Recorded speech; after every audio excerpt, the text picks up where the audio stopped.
Good morning and welcome to an industry inspiration session with Inspiring the Future. These sessions allow us to explore different industries, the jobs that are available and what you may need to enter and succeed into your chosen career and what it looks like to work in the industry. Before we get started, I'd like to pass over to David to give an acknowledgement of country.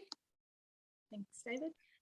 Thank you. So I'd like to acknowledge the Darug people whose land we live and work on today. I'd like to pay my respects to elders past, present and future, and also pay my respects to other people who are Indigenous of Aboriginal or Torres Strait Islander descent. So thank you and welcome. Thank you, David. So today we have two guests from the world of mechanics. We've got Luke and Matthew. Luke is a first-year apprentice mechanic and Matthew is a district parts and service manager for Kia. Luke will be sharing his experiences of being an apprentice and Matthew will be talking with us about the mechanics industry, what you need to get a job, what it looks like as you progress through an apprenticeship and what employers are looking for in their employees.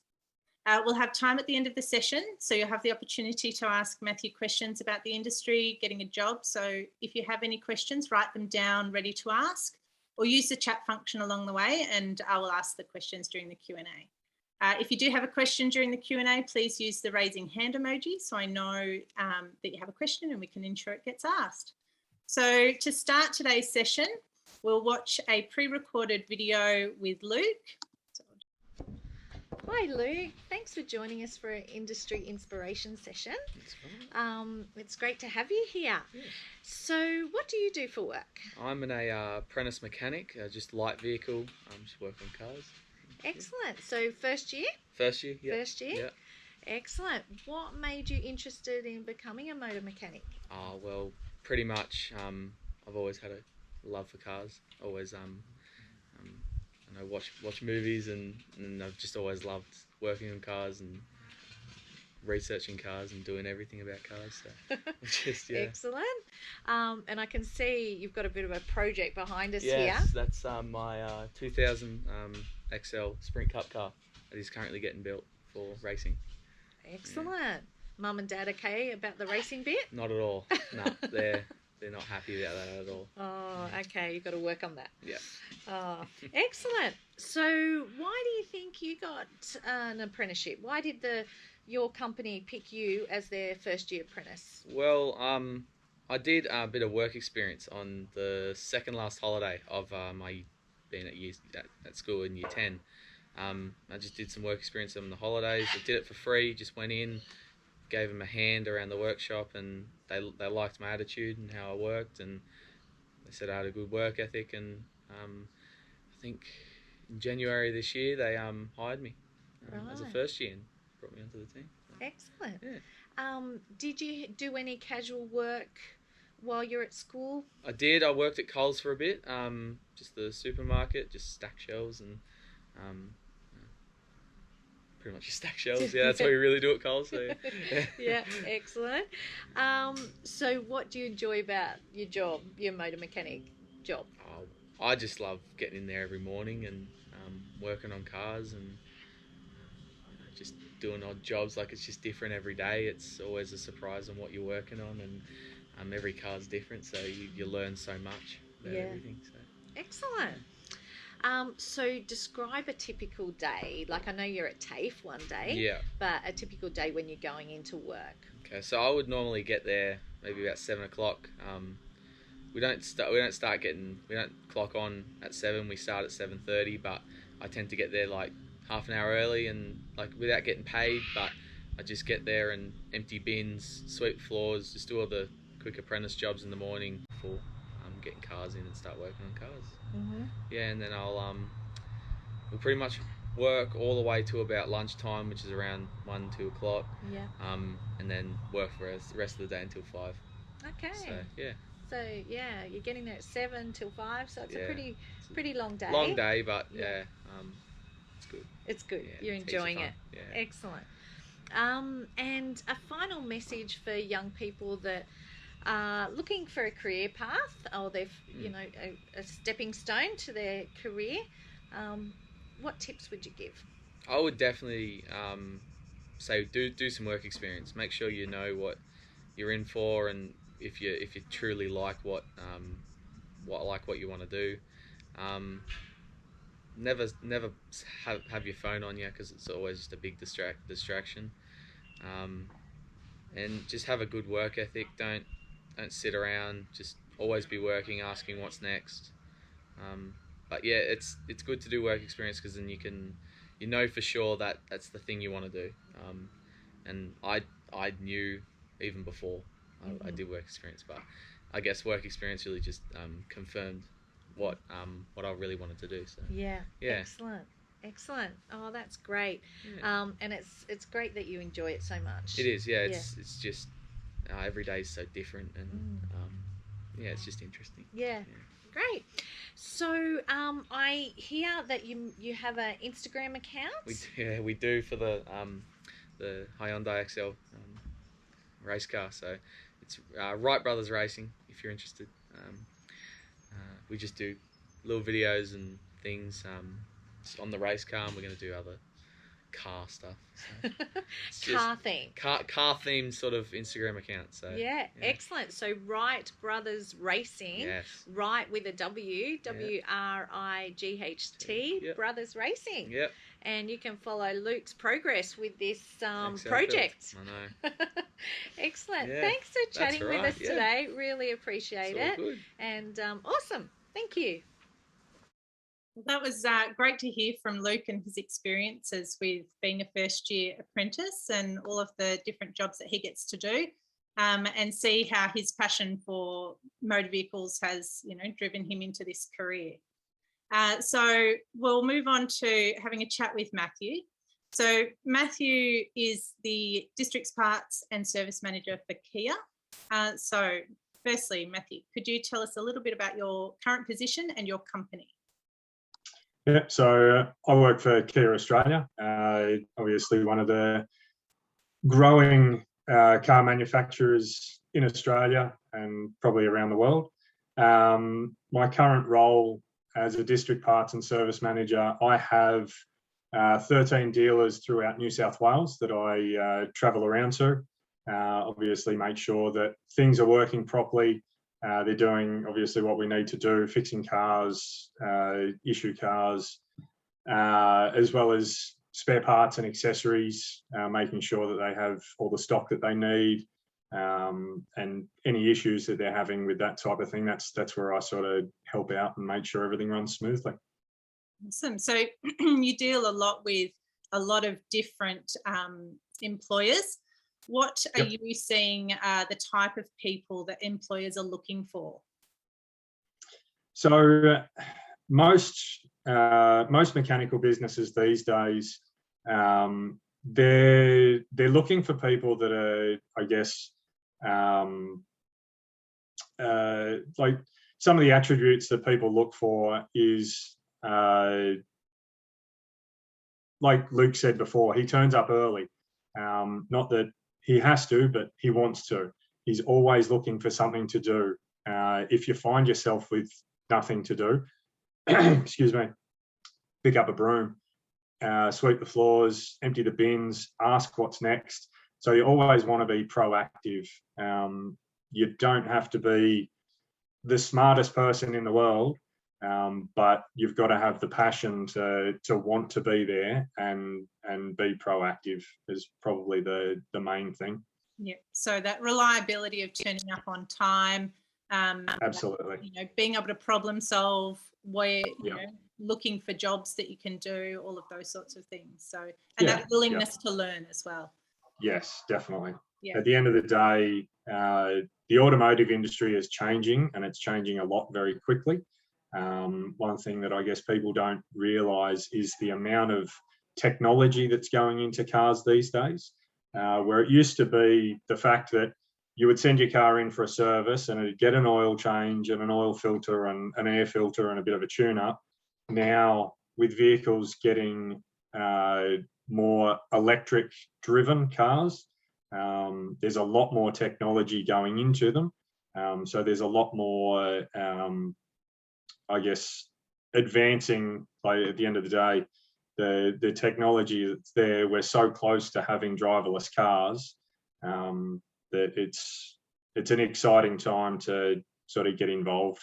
Yeah, and it opens the door up to people who might be more interested in technology side of things rather than getting Absolutely. their hands dirty in that traditional mechanical sense. Absolutely. At the end of the day, with an electric driven car, it's basically you're driving a big computer. Yeah. So you still have the opportunity to get your hands dirty and obviously change the oils and the filters and the brakes and that type of thing, because they're always going to be around. But you've also got, on the flip side, the amount of technology that's going in there. It's you've got two separate ways that you could really take your mechanical. Yeah. Oh, awesome. What would be the entry level requirements to getting into a mechanical career? Mechanics career? Yeah, look, there isn't any. There's no entry level requirements. Obviously, when people are looking for an apprentice, if you've got a school certificate or a high school certificate, it's, I guess, a little bit more desirable because it's shown that you've put the effort in, you've stayed the whole way through school, but it's not something that you have to have, but it is a little bit more desirable to have it. And obviously, being an automotive industry, is it a requirement to have a car license? Same again, it's not a requirement to start with. Once you get into it, it is something that you will need along the way. Obviously, as a first year apprentice, you very rarely would even have a chance to drive a customer's car. And I guess when I became an apprentice, I was 15 and 9 months, so close to 16. I didn't even have my L's. So I was never driving any customers' cars until I had my P's and they knew that I could drive. There's always plenty of other people around the workshop that can drive the cars for you anyway. But no, the license isn't a requirement to start with, but it is definitely something that you do need throughout your apprenticeship. Yeah. So as soon as you can sort of take those steps to getting it, then you would do that. Absolutely. Yeah, definitely. So we heard a little bit from Luke about what it's like being a first year apprentice. You know, you're doing a lot of those odd jobs, you're sweeping the floors, you're cleaning the cars, you're emptying the bins, you're looking for those odd jobs and whatnot to do. Can you give us a bit of a snapshot of what it looks like to progress through an apprenticeship, what it looks like from first year to second year to third year? Yep, absolutely. Look, it does vary from place to place. Obviously, if you're working in a smaller mechanical shop, you would end up progressing through, I guess, working on cars and doing more stuff a lot quicker than what you would if you're working in a dealership. But as a general rule, as a first year apprentice, you'll always be paired up with a qualified technician, so they can teach you what you need to know. First years will be sweeping the floor, washing the cars, emptying the bins, basically going and getting spare parts, that type of thing. Basically doing anything that you're asked to do to help somebody along. As you progress to a second year, you'll start, I guess, doing a bit more of the hands-on servicing of cars. If you've got your license, you might be the one that's bringing the cars in and out of the workshop, getting them up on the hoist, start the draining of the oil. The technician will still be with you as well, but you won't be, I guess, standing back watching and learning. You'll be more involved. As you progress to a third year, you'll start doing the servicing and some of the work completely on your own, and then a technician will check it after you. And then, of course, as you progress to a fourth year, you'll be completely independent, being able to do the work on your own, as well as starting to dabble into the diagnostics, the bigger jobs, if there's clutches, engines, gearboxes, diffs, suspension, that type of thing. That's probably when you'll start sort of looking at that as well. So there's definitely a progression throughout those years of slowly gaining that knowledge, because as you become a fully qualified technician, you need to have all of that base knowledge from that very Absolutely. start and building Yeah. upon it. And as soon as you become a qualified technician, obviously that's when you need to know what you are talking about, so you can start training up the next lot of apprentices that are coming through. Yeah. So you are constantly learning from day one all the way to the end. And then even further, like there's plenty of opportunities after finishing your apprenticeship to become master technicians with different manufacturers if you are working in a dealership.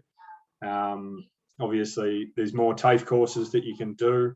Like I said, the technology, all that type of stuff sort of comes into it. So it's evolving so much and so quickly that even when you become a qualified technician, there is always still more training and learning that you can do to progress even further again. Yeah.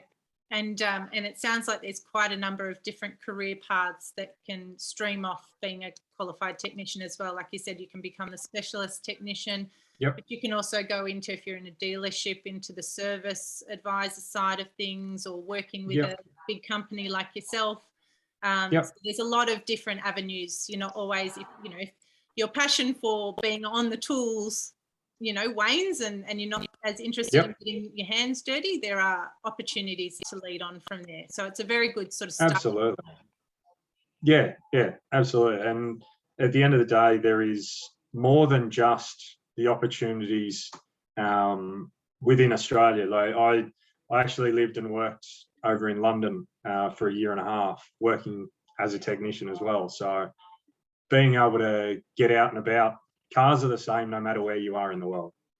So, but yeah, like you were saying, the progression throughout the automotive industry, being able to move to a service advisor, a service manager, working for a manufacturer. Obviously, there's always technical assistance roles. There's service parts. There's so many opportunities that your apprenticeship can take you to, not just in Australia but everywhere. Yeah, very exciting. So if someone was interested in applying for an apprenticeship, a mechanic apprenticeship, what could they do? Where could they go? Obviously all the normal places that you would look for a job, of the Seek or the internet-based job search places. I don't know what they're called, but the job search places. But to be honest, like Luke said, just getting out there, go and see mechanical places, go into dealerships, drop off your resume, drop off, even if it's a 1-page CV, just who you are, where you're from, what you want to do, what you want to achieve, that type of thing.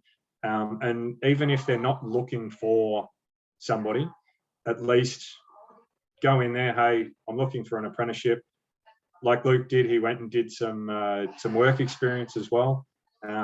It shows that you're proactive and you want to get out there and give it a go. Yeah.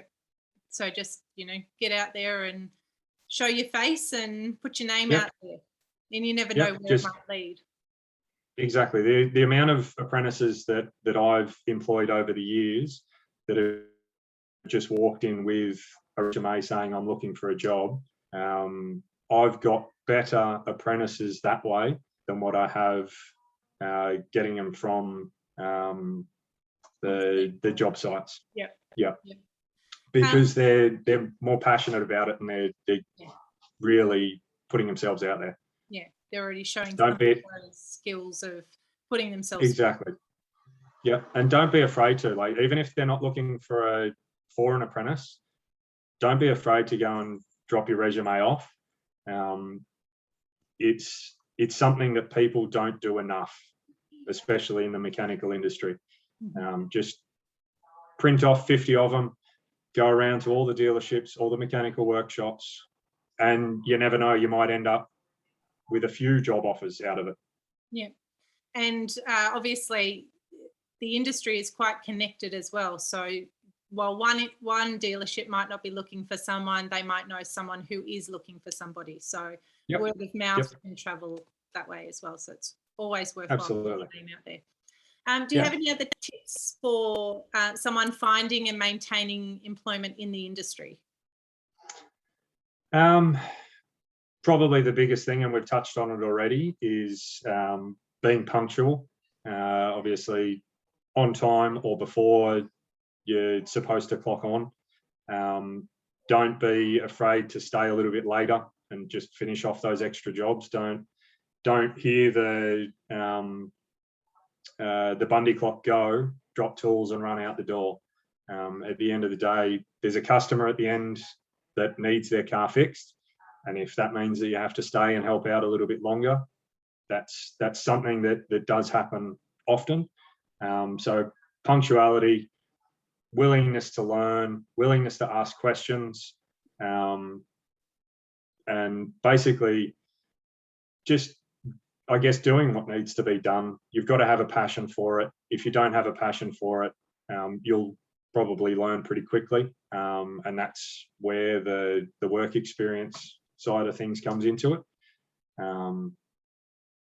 But yeah, willingness to learn and continue to learn. Yeah, and like you say, you can continue to learn throughout your whole career by the sounds of it. So yes, yep. And now we'll move on to any questions from participants. So if you could use your raise hand emoji if you've got a question.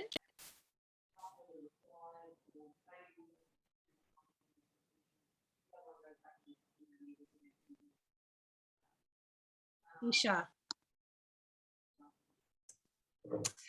So I had a question, and I know you mentioned that cars will always be around, but how do you see the projection in the next 5 to 10 years? Because technology is taking over a lot of jobs. So what is the projection, and how can the participants adjust to the projection in the future?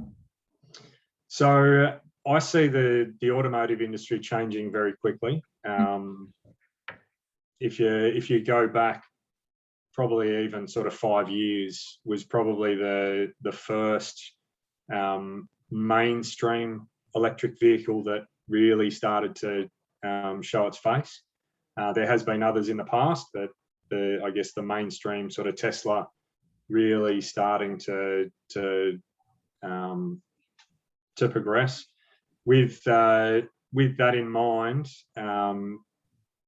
like I said, there's always going to be the oils and the filters and the petrol engines to a certain degree, but I would almost sort of say over the next sort of 5 to 10 years is when electric vehicles are really going to be predominant throughout the automotive industry. So the being on top of technology is something that you sort of want to keep in the back of your mind. There's a lot more electronics that are involved. So obviously, anybody that's got, I guess, any IT or electrical sort of knowledge or background or anything like that is definitely going to have a step up. But yeah, it's going to be changing very quickly. Not changing, probably progressing is probably a better word, because like I said, there's always going to be those petrol and diesel engines out there anyway. Yeah, it's interesting to see how progress, perhaps I reckon in the next 50 years, I wonder if petrol will still be there and if they'll replace it with something else. So it's just something to think about. Yeah, look, even some of the manufacturers are looking at hydrogen powered vehicles as well, as a different source of fuel. Yeah. So I mean, there's plenty of different avenues that the manufacturers are looking at. I don't think that it's just the electric side that it will go down, but that is the most predominant at the moment. All right. So thank you so much for answering that. It was super informative. No worries. David.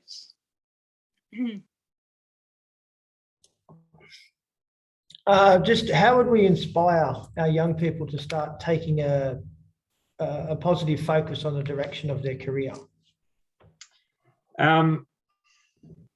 Like I said before, having a passion for what you're doing is definitely the starting point.